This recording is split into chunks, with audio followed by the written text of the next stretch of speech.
Welcome to another G-Force Influencer interview. I have the privilege and honor of interviewing the Jerremy Newsome, people. This is the one and only Jerremy Newsome, who is personally making me way wealthier. Thank you so much for opening my eyes. He is a G-Force member.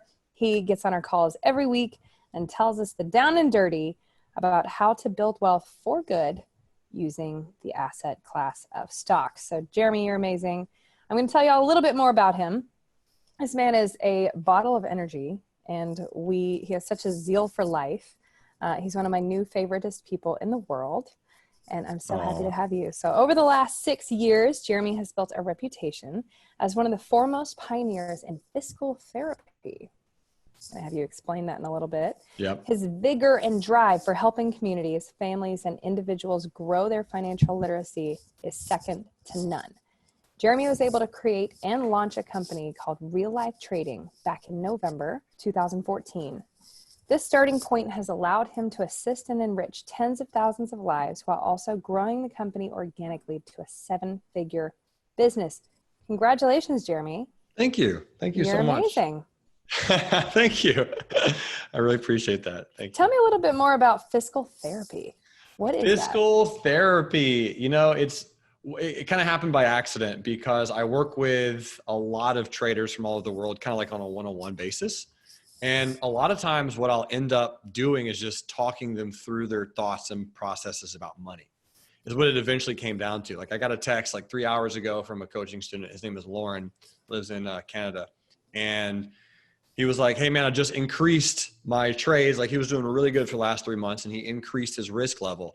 He's like, well, I started the month down. Why is that? And so I'm thinking, well, it could be because you're now thinking more about the money than the process, right? You're making it about the money. And that's kind of what happened is it just randomly started becoming a thing where I would talk to people about their beliefs and thoughts about money more than specifically anything else. Ooh, interesting. Yeah. So your beliefs and thoughts about money, does that really affect your ability to make money in your opinion? 100%, without question. Absolutely. Yeah. I think it's Britnie, I would say it's the thing at some juncture for 99.9999% of people. It's not luck. It's your thoughts. It's not luck. It's your thoughts. Yes. To a degree, because if you do get lucky and win the lottery, you will lose it. I mean, 98%, I think 98, 96% of people who win the lottery go broke within 5 years. So it's not luck and it's not the money. It's literally your thoughts and perceptions and beliefs about currency itself. What's the fastest way to take your negative thoughts about money and transform them to actually be something that serves you? That is a phenomenal question. The fastest way initially is scaring yourself horrifically and then writing down what thoughts and beliefs come up during that time and then working yourself through it. Example would be, let's say you're in a spot where you've never given or donated a comma before. So you've maybe you've gone to church and you've done $20 or $100, or, you know, you've gone to a homeless shelter or a school, something where you can truly give and feel amazing about it, but you've done it in your comfort zone. 500, 600, try 7,000 and just see like what happens to your brain. Like, do you get terrified and why? Are you scared, or are you in a place of abundance or in a place of scarcity? Are you extremely happy, or are you pulling back a little bit?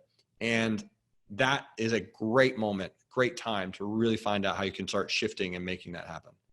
Interesting. Man, I'm jumping completely around here because I'm fascinated by this. I want to hear, when did you make your shift? And tell us a little bit more about your background. Absolutely. So I started making my shift, and there was 2 specific moments. Nationwide Insurance. I used to work at Nationwide. I was a insurance guy. So that was the first like big boy job I got with a 401k and all that when I turned 18. And the 2 big shifts. Number 1 shift was I had a 401k. I was contributing to it every paycheck, and Nationwide was contributing 6% as well. So I was saving 12% of my money every paycheck. 3.5 years into it, I learned how to do what's called a self-directed 401k. So I took the time to go, all right, I'm making money. This is cool, but how can I do a little bit better? And I did a self-directed 401k, which actually almost anyone can do, but it gives you the ability to get out of all the stuff that they put you in. You're in cash and you can trade whatever you want. So I bought some silver stocks. It was First Majestic Silver, ticker symbol AG. And so this wasn't by, again, luck. It was me knowing that silver is a thing and probably going to go up in value at some point. So I bought it at $9 and some change. $12 and some change, and it went up to $15, and then I sold it. So I made $3 per share, but I bought 1,000 shares. So I made $3,000, which at the time was more than I got paid at work. So that was like a massive shift for me.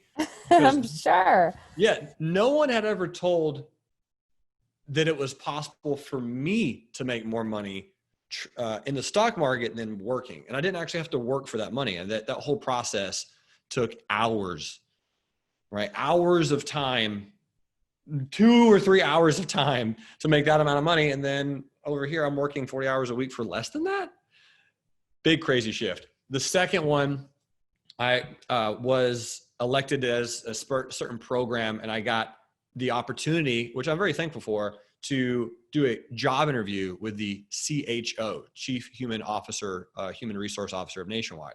So this woman, she was the top person when it comes to hiring. She was it.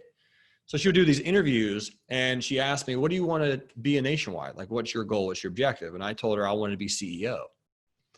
And she laughed at me. It wasn't like a nice laugh. It was just like, you're funny. Like, you're a sarcastic person. I like that. And I was like, I'm 100% serious. And she didn't take me seriously. Not only that, she's like, well, since that's not going to happen, what's another thing that you think you can do? I was like, well, honestly, if I can't be CEO, I don't really know why I'm working here. Oh my gosh, what'd she say? She's like, well, there's plenty of other things that you can do. Let's talk about other things you can do and what other lines of work you can accomplish. And so she diverted the question well. But ever since then, I was like, if I can't be in a position where I can get to use my vision and my beliefs and my energies and my dreams to help other people, I don't want to do this. So you decided to do your own thing. Yeah. So those are two big moments for me when I was at work doing the normal thing that normal people do. It's about increasing your skill sets and really understanding what your skill set is and not being afraid of it, because usually the skill set that you probably are best at, you normally doubt yourself on the most. So here's a question for you, Britnie. What do you think is your number one skill set? My number one skill set is finding the highest and best use of something. Oh, nice. And Give me so an example. I see it in people. I can see what they can be in seconds. And I can see like, oh, well, if you just sharpened the way you talk about this, or if you just understand really why you wake up in the morning, and if you allow people to be part of what you're doing, like you can really have a bigger impact. So I can see it in people. I can see it in any place. So I can walk down a street of any neighborhood and understand if we just clean up the trash, if we just add the sidewalks, add some street lighting, or just start fixing it up in these 5 things or these 25 things, depending on which area you're in, can allow it to be a safer, more walkable, more community focused place to exist. And so I just can see the potential of things as if they were. That's my number one skill set. In 2020, we've experienced a pandemic and a whole bunch of other things. And something we talk about a lot in G-Force is just the abundance of opportunity in theory. So I want to ask you, Mr. Stock Pro, has there been opportunity that you've seen in the stock market due to this? I mean, even with a pandemic, have you still been able to make money and do well? Yes. There will always be opportunities in the stock market. That's one of the reasons why I accidentally chose it, is I did not fully realize how many opportunities, but there's more money-making opportunities every day than I could take advantage of in a lifetime. And every day I'm missing out on billions of dollars that's just flowing through the market because there's that much. And I just want to try to snag some of it. There's just so much circulating. And more is being created every day. I love that. So I feel the same way about real estate. I started my career, I bought my first house in 2007 at the end of Yeah. 2007. Yeah. And I started dedicating my life to learning this 2008, 2009, 2010. It really didn't get better in our market until like 2012, 13. Yeah. And it's something that I love that you say is you can make money when it's going up. You can make money when it's going down, backwards, sideways, all Sure. around. I think it might be a little easier doing that in stocks because it's less like, I don't know, heavy, physical, tangible, and it doesn't, it can change a little faster, and it's just harder to make those big shifts in real estate. But I made money when we were running our comps on different houses, and we realized that, well, in the 5 weeks it's going to take us to renovate this house, the market will have dropped by 30 grand in this neighborhood. How do you think about it? That's just the way we ran our numbers because we weren't scared of it. We just knew that there's a different formula. And why do you think people, I'm just going to go deep here. Why do you think people overcomplicate and make money this really big, spiritual, overwhelming, elusive thing? Is it because it's just never talked about, or what are your thoughts on that? I think it's 100% it. I think it's not openly talked about realistically. And when you're talking about the four things that control this entire world: religion, politics, sex, and money.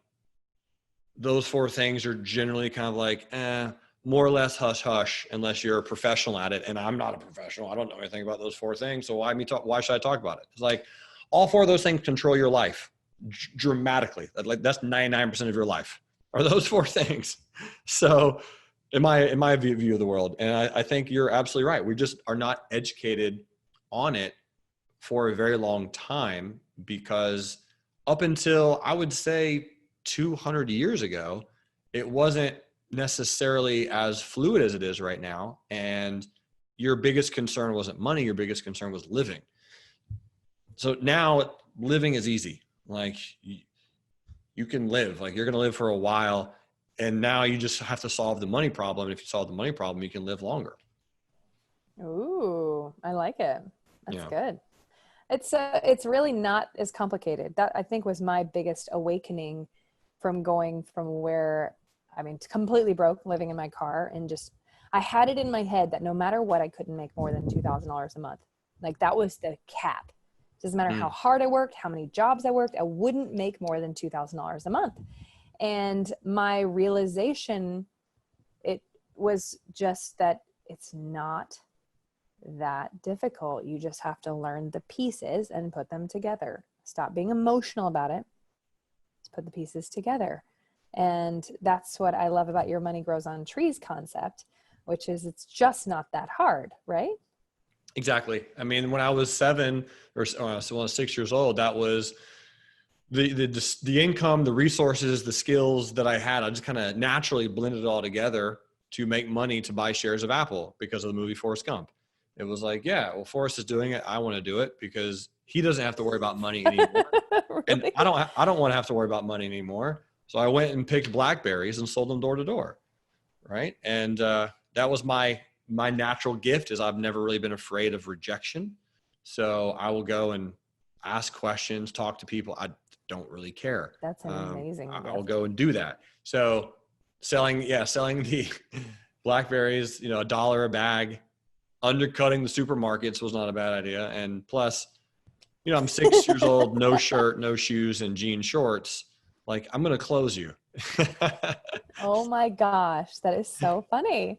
The big realization around age 20, and unfortunately it took me that long to get this math down, but one of the realizations as it applies to the stock market is, if you buy 1,000 shares of anything and it goes up $1, you will make $1,000. That math just, it almost scares people, because they're like, well, wait a minute, what if it goes down? It's like, yeah, absolutely. So if it goes down 50 cents or goes up $2, like, you have a risk and then you have a reward. It's true math. Like, it works all the time, forever. It's incredible, because there's a lot of stocks right now. You're in some of this. Norwegian Cruise Lines went from $10 to $17 in the last 2 weeks. So my question to a lot of people is, all right, so Norwegian at 10, could it go to 0? Absolutely. Like for sure it could. Rare chance, but it's possible. Like sure, anything can happen in the stock market. But Norwegian Cruise Lines, it's like, it's a good company. I like them. You like them. You've probably been on a cruise. I've been on a cruise with them. I think they're fun. I'm going to go again when I get the opportunity. Therefore, buying them at 10, if I go, all right, worst case scenario, I'll buy 1,000 shares. It goes to 0, I'm out 10 grand. Not being afraid of that risk because it's calculated and planned is what most people do not do. Most people go, yeah, I think I want to do it, but I don't know how much or why. And so they just kind of go in. But most humans need certainty. So if you can create certainty with a plan, with some numbers, with some math and some metrics, and you go, yep, the chances of it going to 0 is probably 2%, at least in the next month. And I buy 1,000 shares, spend $10,000, and now it's worth $1,750. You made $7,500 in 2.5 weeks. Yeah, that's cool. Yeah, that's really cool. Yeah. That's amazing. So what are the greatest changes that you've made between now and let's say a few months ago? Like what shifts have happened in your life specifically since the virus situation? Let's just go with 2020 happened. Yep. What's shifted in you? I'm gonna drop an honesty bomb for a moment. So you and I were on a webinar like an hour and a half ago. And you're like, hey, Jeremy, you still here with me? Like, what's up? What are you doing? I got in a text from a cousin of mine who was like, hey man, I noticed you've changed a lot recently. Why is that? Like, I don't like the person you're becoming. A lot of people don't think that you're becoming a good person. Why is that? That was pretty much the text message, like almost verbatim. And I was just like, The heck? oh man, because that is one of my biggest fears is not being remembered, but also being judged for my own greatness. And I think a lot of people, Marianne Williamson says, it's not our fear that we are going to fail, but it's our fear that we become powerful beyond all measure. That's our greatest fear. That's my biggest fear, is that I can become so powerful that I hold myself back. So a year ago, I quit drinking. And that was a thing that I was doing subconsciously. I thought that alcohol was fun, a way to relax, a way to party, a way to hang out with friends. But really what I did is I drank subconsciously so that I could limit myself and stop and stop eating my own growth, because I wanted to become so phenomenally powerful, but everyone around me drank. So I was like, well, I'm just going to do what they do so that I don't stand out from the crowd, so they don't judge me, so that I don't become super, super powerful. Yeah. That was like an insanely monumental breakthrough. Once I realized that was the case, I was like, well, I'm just going to stop drinking then. Wow. And at this point in time, I'm not entirely sober. I will have a glass of wine once a week if the opportunity arises. But if I'm training for something, I just don't drink. Because once I realized that aspect of my life and my subconscious beliefs, it was so much easier just to give it up and just stop. So that was a huge change for me personally. And still I'm getting, and I'm going to always receive those messages from people or family or friends, like, you're changing. It's like, baby girl, keep watching it, because it's going to keep happening. I'm going to lose all of my family if I have to. Whatever happens, like, I'm going to create other families and other friendships and other partnerships and growth. If you want to come with me, come on, because a lot of my family will. And if you won't, that's all right, because it's going to happen anyway, because I know I'm amazing. At the beginning of this webinar, you said I'm amazing, and thank you for that. But I am. Like, I spend so much time and energy helping people, and a lot of people are afraid to admit their own greatness. They're scared because they're going to get judged, because a lot of the people around them aren't that great, and they feel like they're better than that person, but you're not. You're just on a different path. Just because that person's on a path of growth and progress and prosperity like you are, doesn't mean that it's the wrong path. It's just their path. So be okay with it. Embrace them. Love them for whatever they want to do.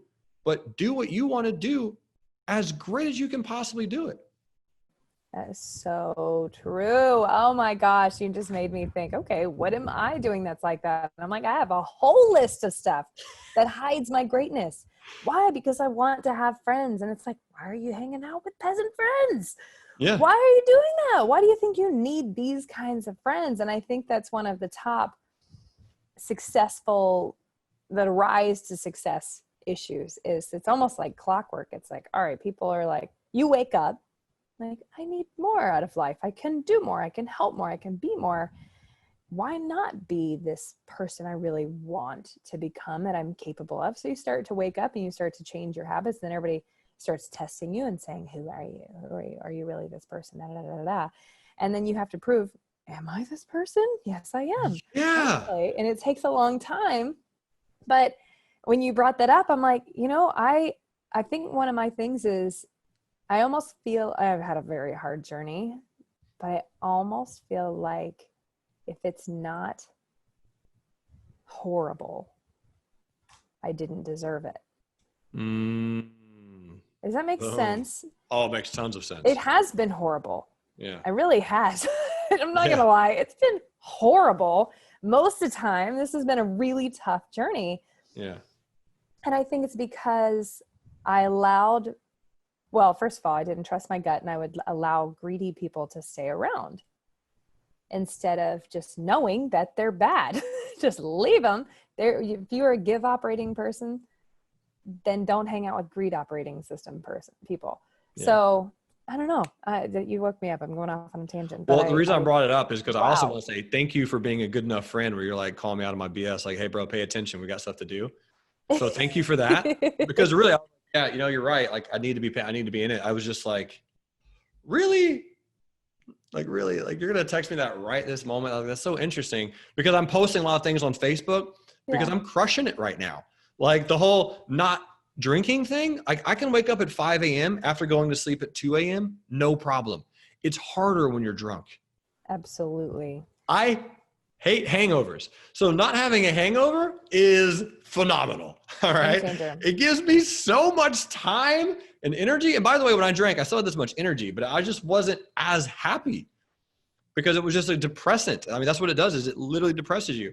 And, I had some experiences with drugs as well. And it just doesn't make me fully and truly and serendipitously pleased and happy.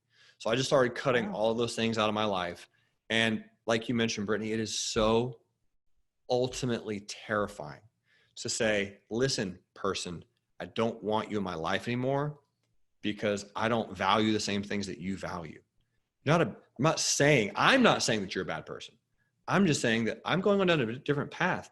And that could be relationships. That could be husband and wives. That could be moms and dads. That could be brothers and sisters.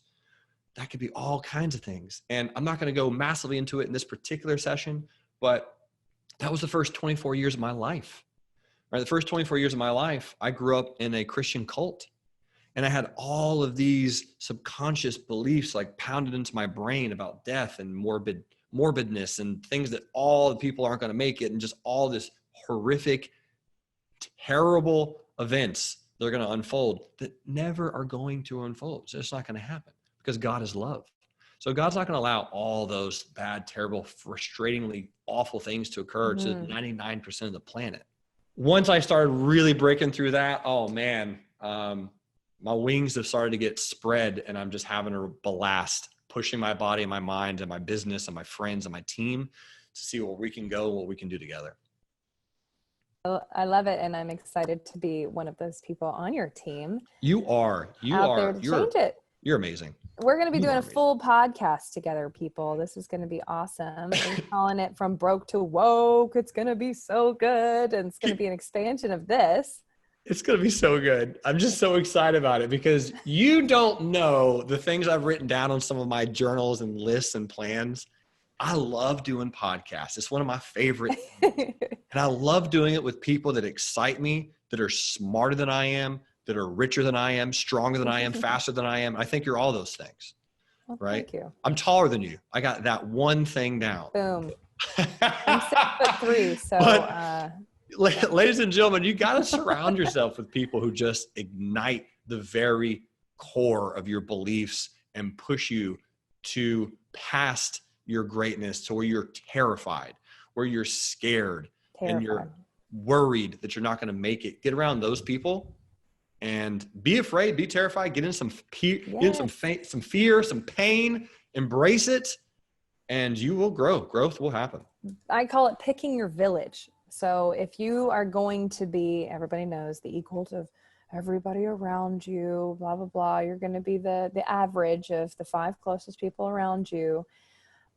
Then pick your village. And if your subconscious is constantly going to tell you, you need the approval of these people, then friggin' pick your village. So I remember it was actually not too long ago. I was at one of the wealthiest people in the world's home.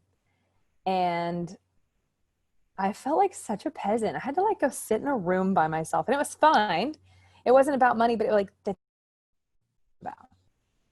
this is like top 10 wealthiest people in the world. And the kind of ideas and the culture and like the innovation and all these things. And I was like, I sat in a room by myself and I prayed, and it's God just said, I'm the one who qualifies you, not things, not businesses, not innovations. And so your foundation's got to be in the right place. And I was resetting mine, but then I was like depressed for a minute. I had all these like rushes of emotion. I'm like, what are you doing, Britnie?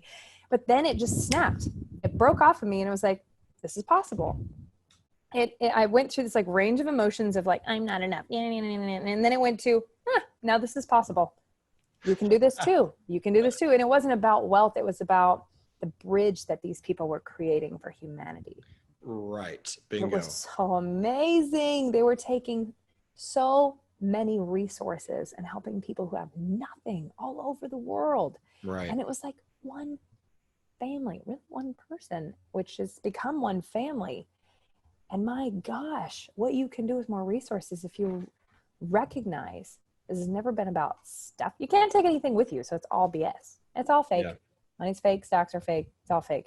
Work it so that you can use it for whatever you want. Exactly. Which Totally should agree. Be for good. Both the king and the pawn get put in the same box at the end of the game. Ooh, I like that. Yeah. I love that. Chinese proverb. I can't steal that. But I appreciate you sharing that story with me, because I've been in that situation so many times, not with the top 10 richest person specifically, but just people in general, where I always go, I don't feel good enough. I don't feel rich enough. I don't feel smart enough. Why am I even here? And it's because if you are invited or around or there for not you or me, but anyone who's watching or listening, if you are in that room that makes you feel uncomfortable, it's because you have some kind of value that person appreciates. So own it. Like, you're there for a reason. Maybe you just simply make that person smile and laugh, and that's it. Well, cool. I know a lot of really rich comedians. Okay. Like, do it. Be okay with whatever that skill and that value is. And that's kind of the whole money grows on trees concept, is you can have and create whatever skill you want and figure out how to amplify it and use that skill for ultimate good for others. What do you suggest a beginner who has never traded before, but is excited about the opportunity of potentially getting into trading? It's a scary thing. You feel like you can just lose it all. You don't know what all these words are. Yeah. What do you suggest to the newbies? Books? There's going to be 2 or 3 suggestions, but one of them is just get some type of education and get a foundation of just general knowledge. I created a beginner's program that's entirely free for that reason. So at this point in time, I did it. I've put in manpower and women power and resources and time and people and teams to build a phenomenal course. All my education is actually free. So I create what's called a freemium model, where everything is free. And if you want to pay for really, really, really active high-end stuff, cool. But it's all free. So I did that because I love to see what people's expressions of confusion are. And I go, yeah, it's free. So what's your excuse now? Oh, doesn't cost you any money. It's going to cost you some time. So buckle down. That's my first suggestion, is just get a little bit of education. When I did it, it was my boss at Nationwide. His name was Rob Gwynn, and love that guy. I always give him a shout out on almost every podcast because he impacted my life. He told me a little bit about how the stock market works when I needed it, and that motivated me to learn more. Books, right? If you want to go get a book, go get some books. Learn a little bit about, if it has the word stock market, or money in it. One of the books that I do think a lot of people should read is Money Master the Game by Tony Robbins. It's a very stock market, grow yourself, figure out how to create the best version of you monetarily type of book. And I think it's a very valuable resource. I'm a pretty big Tony Robbins fan in general. So I think that's a great resource. And just start. So go to my website. It's called reallifetrading.com. And just click on that beginners tab. As soon as you log in, it'll say, hey, it's free. click on it and just start watching it. And once you watch it, I will walk you through the whole create a broker, log in, start placing some trades. This is how, because it's not that scary. A lot of individuals initially think if they invest in something, they're going to lose all their money. It's very, very hard to do. Like you can lose some, but initially to lose all of your money, you have to do something dramatically wrong. And I don't even know what it would be. Honestly, because most brokers aren't going to give you the approval level for certain instruments where you can lose all your money. There are strategies out there where it's roulette, right? Red or black. Like there's definitely strategies out there where you can do that, but you're not going to get access to them. Like no one here watching this is going to get access to those strategies unless you really, really try. Like you got to fill out a form that's like, yep, I'm going to lose all my money. Let's do this. So I think if you are afraid of that, don't be. That's just a common misconception. The stock market is not gambling because you cannot lose all of your money from one day to the next on a stock purchase. How do you think our new normal, from this pandemic will affect the stock market now and long term? Long term, the next one's going to be bad. So this was the flash. This was a flash crash. What? 5, 8, or 13 years from now, the next one will be a little bit worse. So be prepared for that. I will be prepared. I'll help as many people as I can be prepared. But the next one will be a little bit worse. Yeah. Because this one was, oh, what the heck? But it's rallying. I mean, we're all the way back to the highs, more or less, on almost everything. The broader markets, at least. So the next one will be a little bit worse. Prepare yourself for that. That's just my opinion, of course. And it's a professional opinion, but it's still my opinion. The new normal going forward, there will absolutely be changes. I don't think it's going to impact the stock market in a negative way.